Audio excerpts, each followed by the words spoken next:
Right, so Juggernaught miniseries just wrapped up last week, and yeah, this was surprisingly good.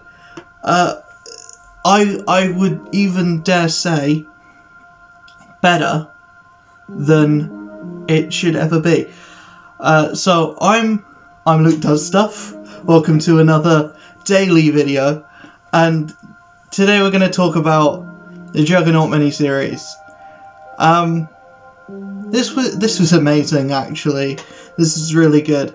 Like I said in the last video, I've reviewed almost every issue of this. So I'm just going to talk about the whole miniseries as a whole now that it's finished. And yeah, it's pretty good. It's really good, actually. So this is basically just Kane Marco. It's a way of humanizing the Juggernaut in a way that's never really been done before. They've never really tried. I guess Marvel has tried taking the Juggernaut in a more heroic lane before, but never like this. It's always been on the Thunderbolts or like a different version of the Juggernaut that's not Kane Marco, or it's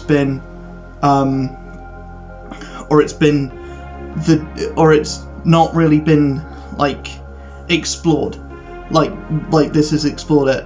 But this is Kane Marco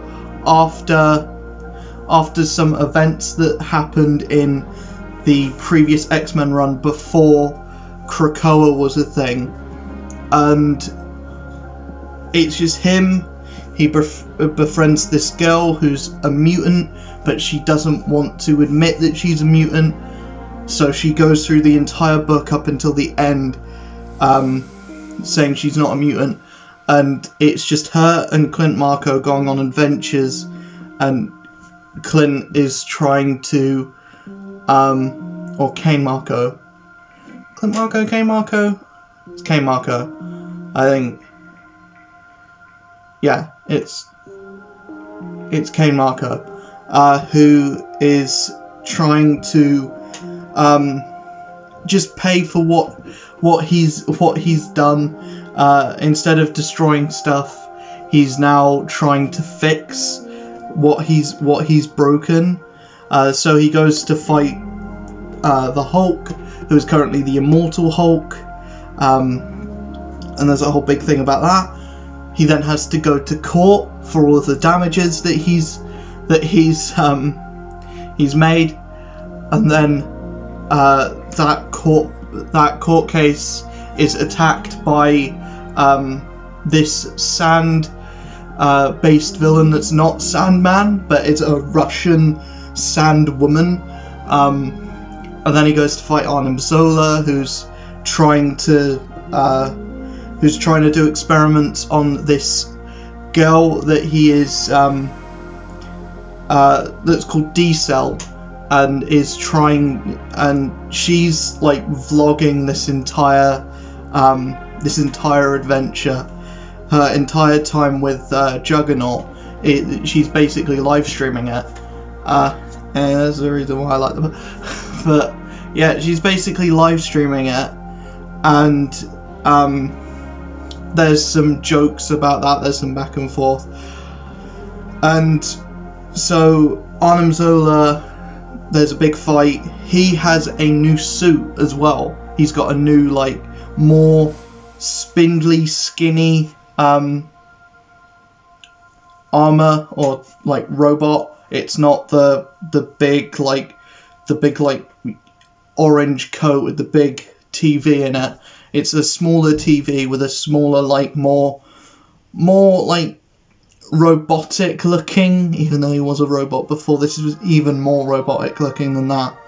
And then in the last issue, the Juggernaut goes to this like Supermax prison, and he basically breaks out everyone that's in it, or he attempts to, and then he takes D-Cell into Krakoa, and there's a really, really emotional back and forth between them two. and basically just him saying you'll be safe there, and eventually she's put in the actual book ends with a conversation between Juggernaught and Black Tom Cassidy, and him and Black Tom saying, I'll look after her, I'll keep an eye on her. And I really like that. I really like everything to do with this book. I just feel like from the start where it started, and it's just gone solidly up. Every issue has been better than the last, and every issue has got me more and more invested, and to the point where now I really like the Juggernaut as a character, and I like this version of Juggernaut. And what I want now from this is, I know that Juggernaught is going to be a part of the Savage Avengers, and he's going to have stuff to do with Conan the Barbarian and stuff like that, but I want someone like Donny Cates, but not Donny Cates, because I think it would just be a repeat of what he's done with Venom. But I want someone to take Juggernaut now that they've established this new status quo for him. I want someone to take that and fully go full forward with it. I want someone to do what Donny Cates has done with Venom, just completely re-establish the status quo of the Juggernaut in a big way, and just take that forward. There's so many things you can do with the Juggernaut now that you couldn't do before, because he's not the dumb fucking Vinnie Jones, don't you know who I am? I'm the Juggernaut, bitch. That he's not that character, and there's more that can be explored. I want a writer that, not in a miniseries, I want Juggernaut to get his own ongoing that's in the style of this, but almost take a leap out of Venom's book, where you just completely re-establish the character and what they mean, what they stand for, and what their status quo is, and give him his own villains, give him his own storylines, his own arcs.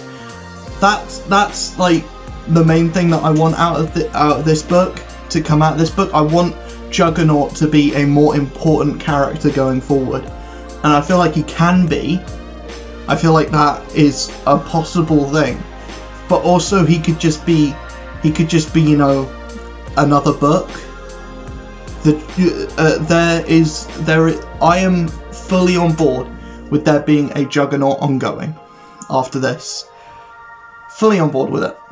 I really like the character now, and I really want to see more stories with this version of the Juggernaut.